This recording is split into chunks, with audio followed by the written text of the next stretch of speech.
everybody. So I was sitting here getting myself together to head to the gym today for my daily workout. And while I was getting dressed, I decided to scan through some videos and came across um, a video of another young lady that has gastroparesis. And of course, it caught my attention because that's something that I have been dealing with for well over a year now. And in her video, she was just talking about some of her tests and trials, her frustrations, and just how sometimes gastroparesis can be very debilitating. And, I just thought I would just take a minute to sit down and just reflect on life in general and how your test can really become your testimony, and not only your testimony, but it becomes a testament unto others. And if you're open and you're willing to share what you're going through honestly, it can give hope to somebody else. When I think about gastroparesis, honestly, when I initially became ill, the doctors did not know what was wrong with me. Um, my first visit to the doctor, I was diagnosed with H. pylori infection, which is an infection in your intestines.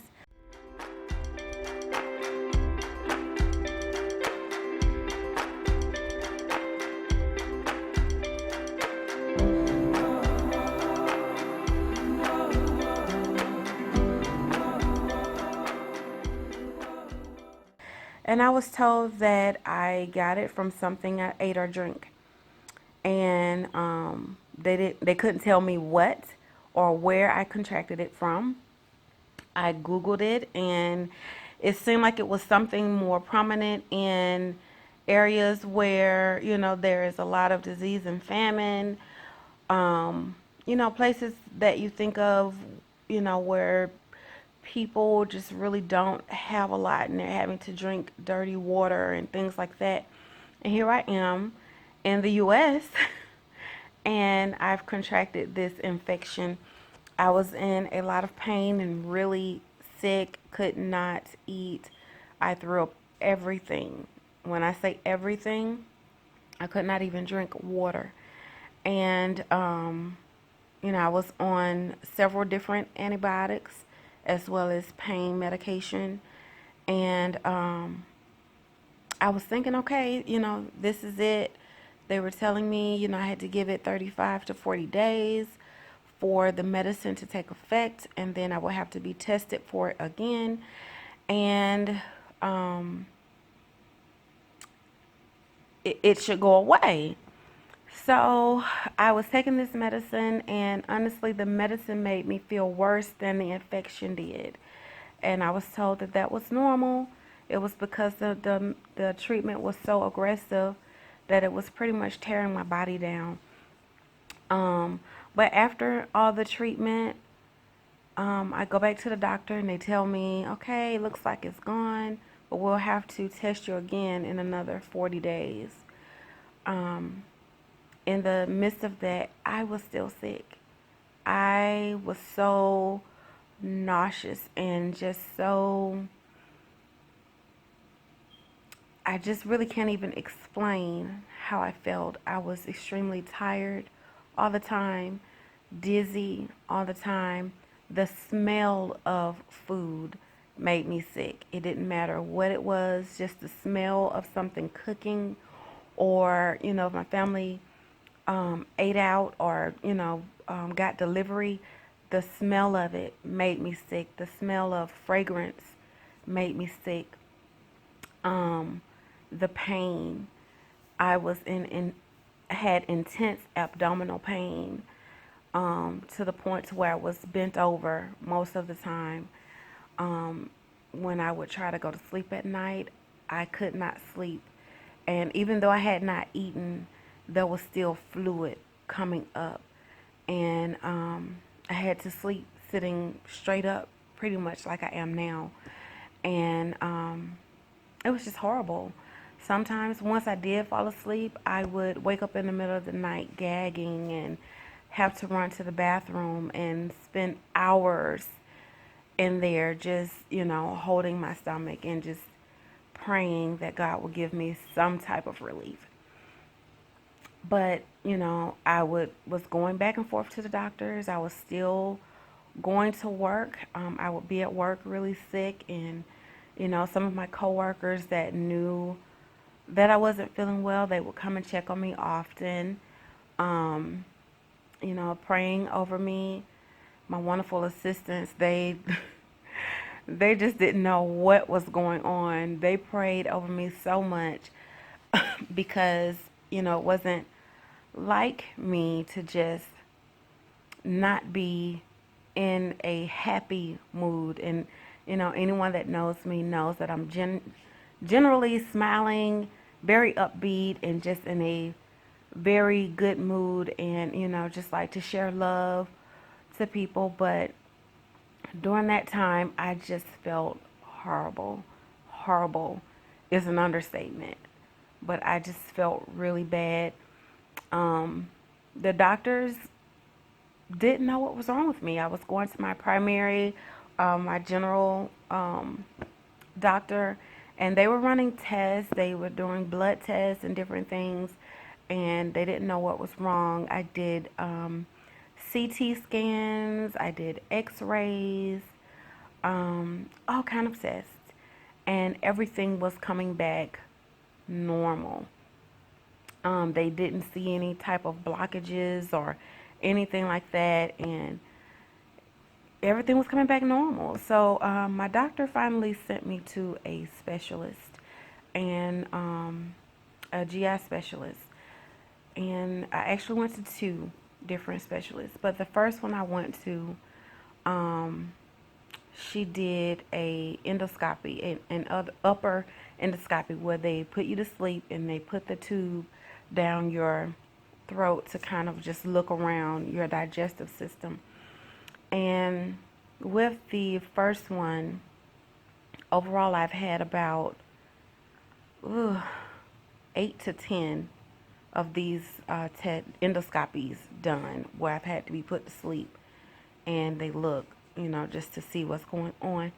But with the first one, she came back, well, I didn't see anything, and basically treated me as if I was just making the whole thing up. And, I felt so discouraged and defeated because I just didn't feel good. I had a very demanding job. I worked in higher education, and my role was very demanding.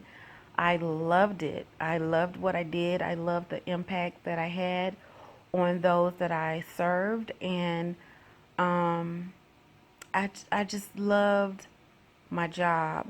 But it was high demand. It was a stressful job, which, I later found out the stress didn't help with the condition. But anyway, the doctor was kind of treating me as if I was crazy, and was sending me home, sending me back to work. I would ask for, can you send something to my job so they would know that, this is not something that's, just happening. Even though my job wasn't asking for that, I just wanted to make sure, I was covered. Um, but she wasn't trying to help me at all. I had about three more of those tests done under her. The last, I think it was the last one, she came in and she was like, well, everything looks good. And then the nurse comes and hands me this packet that shows that there's some type of deformity. It also showed that I had a hiatal hernia, where my stomach was bulging up into my esophagus. The doctor didn't tell me any of this. It's just what I'm seeing with reading my own test results. which was crazy. So here I am. I'm just so sick, and my family, God bless them, they didn't know what to do because, I'm mom, and um, you know, as I said before, my kids range from um 25 down to 4, and all of them, needed my attention. And anytime I was around, they wanted to talk, they need help with homework. Of course, my baby needed my attention the most, and I just couldn't give it to them. I didn't have the energy. It went from me taking care of them to them taking care of me. I spent, um, outside of going to work, and I had, um, my time at work became less and less, where I generally spent 11 to 12 hours at work, and sometimes longer, depending on what I was working on. I ended up spending maybe 6 to 8 hours at work, and sometimes less, because I would eventually be sent home. Um, and as soon as I would get home, I was in the bed, and I would stay in the bed until I woke up again the next morning. Um, and when I would wake up, I would be in the bed because I would be in pain and so exhausted. But I eventually went back to my primary doctor, and that doctor referred me to a different GI specialist. And I went to her, and thankfully, she explained everything to me. Just really what gastroparesis is, how it affects the body. Um, she really was honest with me in saying that it's something that the medical field really does not understand a lot about. And it helped me to understand why the previous doctors were the way they were. Um, and helped me not to feel so angry towards that doctor, because I was really sick and was not receiving the care that I needed. But this doctor explained everything to me. And honestly, gastroparesis is something that's more common amongst diabetics. I am not a diabetic, never have been, have never had any other ailment or illness um, until this. Um, they diagnosed, I ended up going for a I went for a barium study, and I also went for a stomach emptying study. And I can't remember the technical term for it, but I went for that, where they had me to eat a radioactive substance and put me under um, a X-ray machine. It was kind of like the machine I went through with the CT scan, but in a way, this machine basically watches your food digest. I struggled trying to get an ounce of oatmeal to stay down. But after this test, which I had to lay there for several hours, and after that, they realized that that oatmeal was still sitting on my stomach. And basically, the your food is supposed to digest within 2 to 3 hours, and your stomach empty again and ready for you to eat again. I wasn't doing that, so pretty much the food, if I was able to keep it down, would rot on my stomach. Eventually, it would ferment, which was making me really, really sick. It was hardening, or either it would just come back up. So that was causing all of my pain. That was causing the bloat in my stomach. My stomach was very distended, and it was hard, and I just didn't feel good.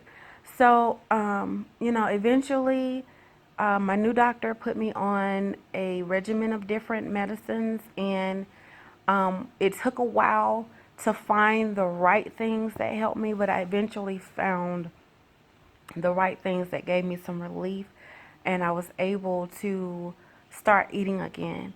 Though I started eating again, it was still, eating was different. Eating was just different. There was no eating of solid anything. Um, and if you did, you had to chew it for so long so that it can be like a baby food texture going down. So I pretty much survived.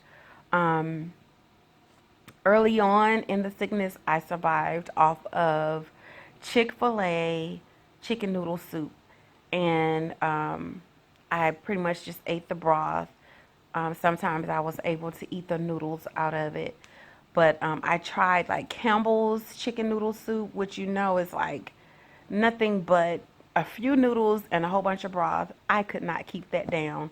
It had too much oil in it, and my body just would not accept it. So I pretty much survived off of Chick-fil-A for about um, 3 to 4 months. That was all I was eating. And one of the cup size servings would last me all day. So it was pretty much that. I had very little water because I could hold very little down. So as you can imagine, I was very sick. Um, my skin became very dry and brittle. I started getting a lot of dark circles around my eyes, and as you can see, I don't have any makeup or anything on. They're still there a little bit, but they're getting better as I'm getting better.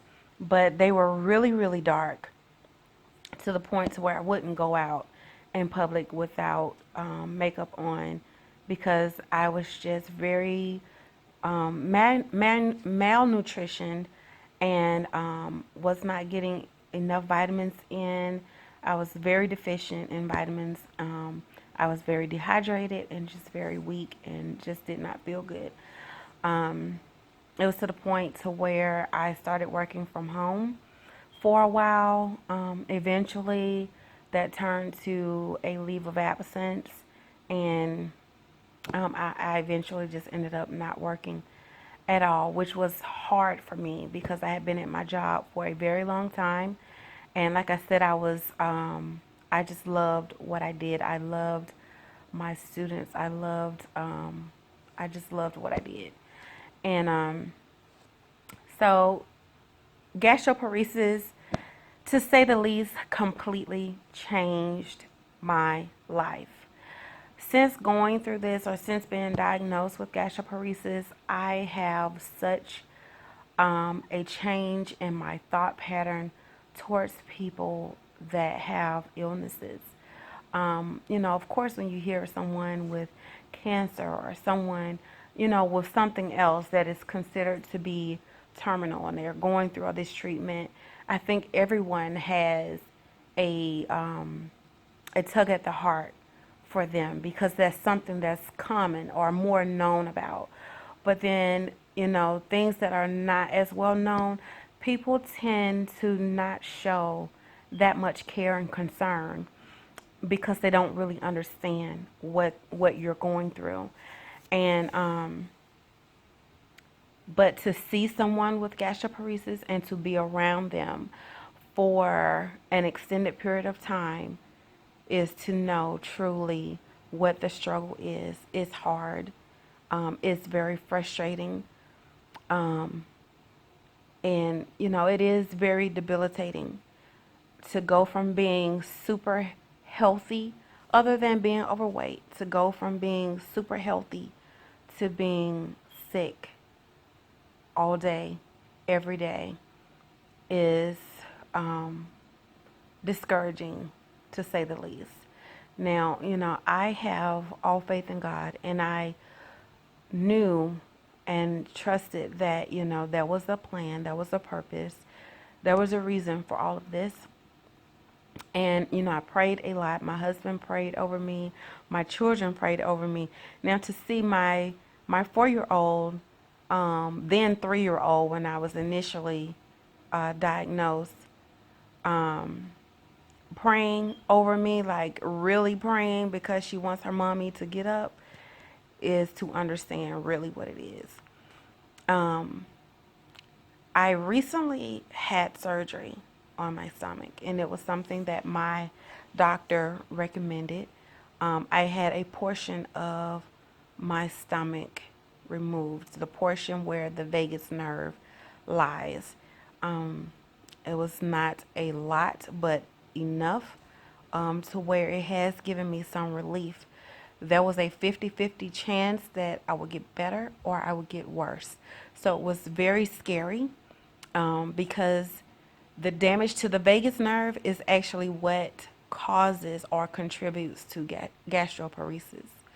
Um, I have talked to some people that had surgery for other reasons, and that nerve was damaged and they ended up with gastroparesis. There are some people that developed gastroparesis for an unknown reason, which was my case, and they call that idiopathic or idiopathic gastroparesis. I would tell you that if you know anyone with this disease, which is said to be incurable, to just be empathetic and to show them care and to ask questions to try to understand what they're going through. It's a daily struggle, and a lot of times it's a silent struggle because it's not something that's well known, and you really don't even know how to explain to people what's wrong with you or how you feel. You just don't feel good. But I said all of this to say um, that even though I have gone through this, there have been so many blessings that have come to me out of this. Um, my family has bonded so much more. I have found the motivation and courage and strength to work on myself, to focus on losing weight, to get healthy so that nothing else, no other ailments occurs in my life. I have been able to speak to others about this and encourage others and uplift others. I have been able to put more of my focus on God and in just in the span of, not working and needing to just focus on Him to be my provision and to provide for the family. Of course, my husband still works and he's had to do a lot more, but a huge portion of our salary, our household income was taken away when this came. But when I tell you that we have not missed a beat, that nothing has gone unpaid, we've been able to do or take care of all of our family's needs as well as some of our wants. Um, and that's a blessing. I truly see what I have gone through as a testimony to share unto others. And I'm praying that me sharing this with you today, if you have gastroparesis or any other disease that the doctors are saying cannot be cured, I just want to tell you honestly that God is able to do anything. He is able to do exceedingly and abundantly above all that you can think or even imagine. So, put your faith in Him and trust that He's able to see you through. You may have bad days. In those bad days, allow yourself to feel what you feel, but don't lose your faith in God and trust that He will see you through. I love you guys, and I thank you for watching my channel. I thank you guys for all the subscriptions that I've gotten so far. I thank you for the likes and for the comments. I am here to just be transparent and share with you just a little bit of me. And I'm hoping that you're getting something out of this. I'm open to any of your comments, and if you have any questions about gastroparesis, about the surgery that I had, about any medications that I have been on, about any of it, I'm open to answer any of your questions. If you have not already subscribed, sorry, please do that. I will share more updates in the future. And like I said, I'm open to your comments or anything else that you would like to share. Until next time, I'll see you soon.